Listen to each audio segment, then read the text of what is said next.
How to install a WordPress plugin. There are various ways to install a WordPress plugin. I will show you the simplest and easiest way to install a plugin from the WordPress repository.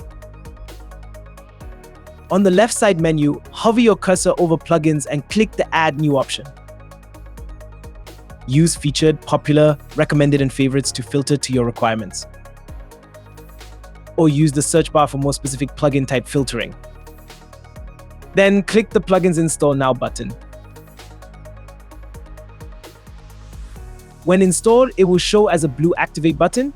Click the Activate button to start the plugin working on your website. This plugin requires a setup that can be done here by following the step-by-step instructions. I will skip this part for later.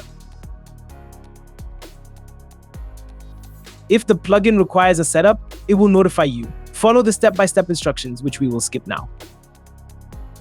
The plugin has started working on the website. It has been added as a new item to the dashboard menu.